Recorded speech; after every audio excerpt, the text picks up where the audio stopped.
हे दोस्तों, exam backup class में आपका हार्दिक स्वागत है। आज हम लोग पढ़ने वाले हैं समास, वो भी बहुत कम समय में। तो ठीक है, सबसे पहला क्वेश्चन पूछ लेता है, समास क्या है। ठीक है, तो देखते हैं समास का शाब्दिक अर्थ क्या है। संक्षेप। समास का शाब्दिक अर्थ होता है संक्षेप। दो या दो से अधिक शब्दों से मिलकर बने हुए नए सार्थक शब्द समास कहलाते हैं। ठीक है, अब आपको ये याद रखना है, एक क्वेश्चन बन जाता है कि समास का शाब्दिक अर्थ क्या है, तो संक्षेप। दूसरा क्वेश्चन बन जाता है कि समास दो या दो से अधिक शब्दों से मिलकर बना है या फिर वर्णों से। तो ध्यान से देखिए, दो या दो से अधिक शब्दों से मिलकर जो बनता है उसे हम समास कहते हैं। ठीक है, फिर आगे देखते हैं कि विग्रह क्या है। समास विग्रह यानी समास के सभी पदों को अलग अलग किए जाने की प्रक्रिया क्या कहलाती है, समास विग्रह या व्यास कहलाती है। ठीक है, तो अगर एक क्वेश्चन आपसे ये भी बन सकता है कि समास का उल्टा क्या है, समास का विलोम क्या है, तो समास का विलोम क्या हो जाएगा, व्यास। ठीक है, बढ़ते हैं नेक्स्ट क्वेश्चन की ओर। सबसे पहला है हमारा अव्ययी भाव। ठीक है, समास के 6 भेद होते हैं, लेकिन उससे ज्यादा इंपॉर्टेंट हमारा अव्ययी भाव समास जानना है। तो अव्ययी भाव समास, पहला शब्द क्या होता है, पूर्व पद और उत्तर पद। समास में 2 पद होते हैं, पूर्व पद मतलब पहले का पद, उत्तर मतलब बाद का पद। ठीक है, तो पूर्व पद क्या होता है, अव्यय। अव्यय का कोई मतलब निश्चित अर्थ नहीं होता है। ठीक है, वो हर किसी के साथ लग के एक अपना डिफिनेट अर्थ देने लगता है। तो अव्यय कौन कौन से लगेंगे, पहला पद जो होगा अव्यय, उसमें अनु, आ, प्रति, भर, यथा, यावत, हर, प्रा, इन सब चीजों का आपको समूह देखने के लिए मिलेगा शुरू में। ठीक है, तो कौन सा समास हो जाएगा, अव्ययी भाव। देखिए, प्रतिदिन में कौन सा, ये प्रति लगा हुआ है।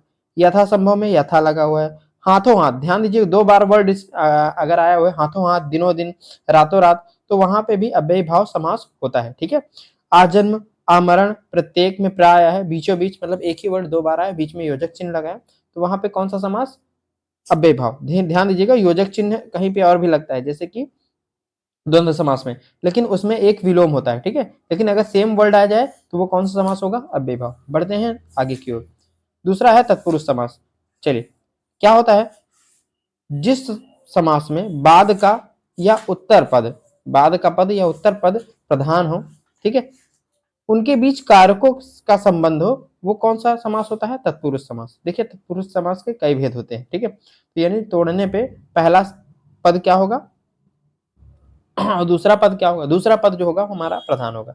तो सबसे पहले तत्पुरुष में देख लेते हैं कर्म तत्पुरुष क्या है। ठीक है, तो जिनके बीच को विभक्ति का लोप हो वो तत्पुरुष समास कहलाएगा। जैसे देखते हैं तत्पुरुष में कर्म, कर्म तत्पुरुष, जैसे कह दिया ग्राम गत, तो ग्राम को आगत, यहाँ पे को आया है, तो कौन सा समास, कर्म तत्पुरुष। सर्वप्रिय, सर्व को प्रिय, को आया है, तो कौन सा, ये। शरण को आगत, को बीच में आया। आगे बढ़ते हैं, कर्म तत्पुरुष देख लिया हम लोगों ने, अब बढ़ते हैं कर्ण तत्पुरुष। कर्ण तत्पुरुष का जब आप विग्रह करेंगे तो बीच में से आएगा, ध्यान दीजिए, से यहाँ जोड़ने पे आएगा, और एक से आता है जहां से हमें अलग करना है। तो ध्यान दीजिए, जोड़ने वाला से कर्ण तत्पुरुष होगा और अलग करने वाला अपादान तत्पुरुष। ठीक है, तो देखिए, बाणाहत, बाण से आहत, तो कौन सा समास, तत्पुरुष समास। बाढ़ पीड़ित, ठीक है, आपसे ये भी पूछ सकता है, ये भी अधिकतर यही पूछता है, बाढ़ से पीड़ित पूछा, बाढ़ पीड़ित, तो बाढ़ से पीड़ित, अब बीच में से आया है, तो बाढ़ से पीड़ित जुड़ा हुआ है एक दूसरे से, इसलिए कौन सा समास, कर्ण तत्पुरुष। बढ़ते हैं आगे की ओर। संप्रदान तत्पुरुष, इसके जब आप लोप करेंगे, सॉरी विग्रह करेंगे, तो बीच में के लिए आएगा। ठीक है, जैसे गुरु दक्षिणा, तो अगर आप विग्रह करिए तो गुरु के लिए दक्षिणा, तो कौन सा तत्पुरुष, संप्रदान तत्पुरुष। ठीक है, युद्ध भूमि, तो कैसी भूमि, युद्ध के लिए भूमि, तो के लिए आया गया, संप्रदान तत्पुरुष। आगे बढ़ते हैं, अपादान, बहुत ज्यादा पूछा जाता है, इस बार भी पूछा जाएगा, अपादान से ही एक क्वेश्चन। चलिए, देश निकाला, तो देश से निकाला, अब देखिए देश से निकाल देगा तो अलग हो जाएगा, तो कौन सा समास, अपादान तत्पुरुष। ठीक है, बंधन मुक्त, बंधन से मुक्त, तो मुक्त कर रहा है, अलग कर रहा है। पथ भ्रष्ट, पथ से भ्रष्ट, अलग हो रहा है। ऋण से मुक्त, अलग हो रहा है ना, कर्जे से मुक्त हो रहा है। तो जहां पे अलगाव आए और से लगे वहां पे समझ लीजिएगा अपादान तत्पुरुष होता है। संबंध तत्पुरुष को देखेंगे, जहां पे काकी के आ जाए वहां पे संबंध तत्पुरुष होगा। जैसे देखिए, जलधारा, तो जल की धारा, राजमाता, राज की माता। ठीक है, तो यहाँ पे संबंध तत्पुरुष हो जाएगा। चलिए बढ़ते हैं आगे की ओर। अधिकरण तत्पुरुष होता है, अधिकरण तत्पुरुष में और पर आएगा। ठीक है, तो जैसे जल, जलमन, जलमग्न होना चाहिए, जलमन नहीं जलमग्न, तो जल में मग्न, आप बीती, आप पर बीती, याद रखना आप बीती बहुत बार एग्जाम में पूछा भी जाता है। आप बीती तो आप पर बीती। घुड़सवार तो घोड़े पर सवार, ठीक है। कौन सा, अगर मान लीजिए तत्पुरुष दे रहा, तत्पुरुष तो है ही है। अगर मान लो तत्पुरुषों में कोई पूछ रहा है कौन सा तत्पुरुष, तो ये हो जाएगा अधिकरण तत्पुरुष। बढ़ते हैं आगे की ओर। दूसरा है हमारा, एक और तत्पुरुष है बहुत इंपॉर्टेंट है, नज तत्पुरुष। तो ध्यान दीजिए, पहला पद जहां पे भी नकारात्मक हो, जैसे अपुत्र, अयोग्य, अनंत, ठीक है, असीमित, तो वहां पे कौन सा तत्पुरुष हो जाएगा, नज तत्पुरुष, ठीक है। बढ़ते हैं आगे की ओर। कर्मधारय क्या होता है, ठीक है। कर्मधारय से एक क्वेश्चन पहले बन जाता है कि ऐसा कौन सा समास है जिसका पहला पद विशेषण और दूसरा पद विशेष से हो, ठीक है, या फिर पहला पद उपमान और दूसरा पद उपमेय। तो एक क्वेश्चन आपसे यहां से बन जाएगा। तो याद रखिएगा, कर्मधारय का पहला पद विशेषण, दूसरा पद विशेष से होता है। तो चलिए देख लेते हैं पहला पद विशेषण, दूसरा पद विशेष क्या है।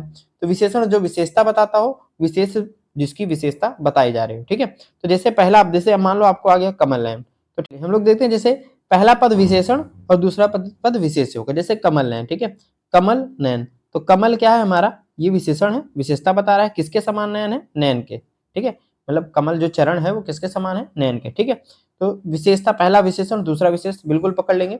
और एक चीज और ध्यान रखिएगा, कहीं कहीं ये जो का भी अर्थ देता है, ठीक है। तो यहाँ पे जैसे जो, यहाँ जो, ठीक है, विद्युत के समान जो वेग, ठीक है, नीला है जो कंठ, तो नीलकंठ, ठीक है। तो ये कर्मधारय की पहचान हो जाएगी। बात करते हैं द्विगु समास। सबसे आसान समास कोई है तो वो है द्विगु समास।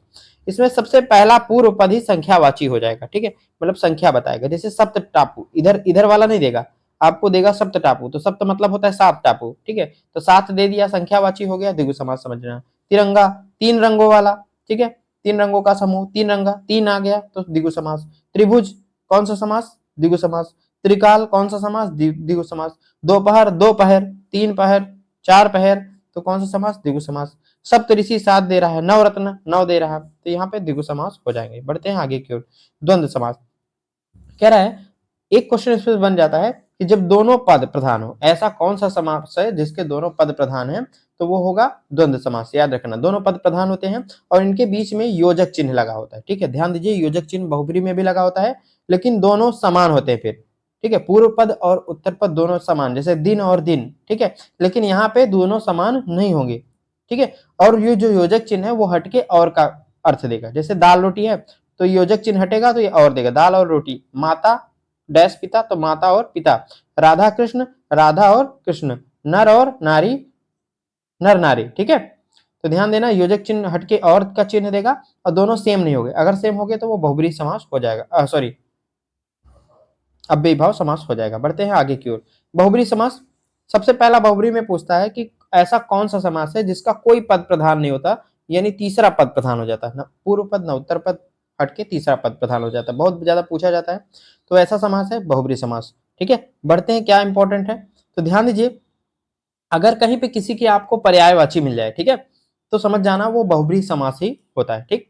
तो जैसे कह दिया जाए गिरिधर, ठीक है, तो गिरि को जिसने धारण किया है अर्थात श्री कृष्ण, पर्यायवाची शब्द है किसी की, तो कौन सा समास, बहुब्री, ठीक है। लंबा है उधर जिसका, तो लंबोदर, तो लंबोदर किसकी, गणेश की, ठीक है। चक्रपाणी विष्णु की, मृत्युंजय शिव की। तो कहीं पे अगर आपको पर्यायवाची किसी की दिख जाए, ठीक है, तो समझ जाना ये कौन सा समास है, बहुब्री समास, ठीक है। एक दो आपको ध्यान भी रखना है, जैसे दान है, दानवीर है जो, तो यहाँ पे देखिए कौन सा है, दानवीर यानी कर्ण की बात कर रहा है, तो यहाँ पे भी बहुब्री समास हो जाएगा। पीला है जिसका अंबर यानी कृष्ण, तो पीतांबर, ठीक। अब एक विशेष ध्यान दीजिएगा, विशेष क्या है कि आपको कर्मधारय कर्मधारय द्विगु और बहुब्री थोड़ा सा पहचान भी करना है। तो ध्यान दीजिए, जब भी कहीं बहुब्री हो ऑप्शन में और कर्मधारय और द्विगु भी साथ में दिए हो, लेकिन आपको लगे कि ये पर्यायवाची शब्द है, तो बहुब्री पे ही हमेशा सही होगा, ठीक है। अगर मान लीजिए बहुब्री ऑप्शन में नहीं है तो फिर वो कर्मधारय में हो जाएगा, ठीक है। जैसे मान लीजिए ये ऑप्शन में दिया होता कि दान वीर जो है वो कौन सा समास है, लेकिन अगर ऑप्शन में बहुब्री ना होता, ऑप्शन में बहुब्री ना होता, तो ये कौन सा हो जाता, ये हो जाता कौन सा, कर्मधारय, ठीक है। दान वीर है जो, तो कर्मधारय बन जाता, लेकिन अगर कर्मधारय भी है बहुब्री भी है, तो याद रखना कौन सा समास होगा, फिर ये बहुब्री हो जाएगा, ठीक। एक चीज और ध्यान दीजिएगा, अगर कहीं पे बहुब्री और कहीं कहीं समानता हो जाती है द्विगु की, जैसे कह दिया जाए त्रिनेत्रधारी, तो त्रिनेत्रधारी, तो अगर बहुब्री है तब तो फिर वो द्विगु को हटा के बहुब्री हो जाएगा, क्योंकि संकर का अर्थ देगा। अगर बहुब्री नहीं है तब फिर आप समझ जाइए वो कौन सा है आपका, कौन सा समास कहलाएगा फिर वो समास कहलाएगा कौन सा, द्विगु समास। चलिए बढ़ते हैं, मिलते हैं आपसे अगले वीडियो में, तब तक के लिए जय हिंद जय भारत।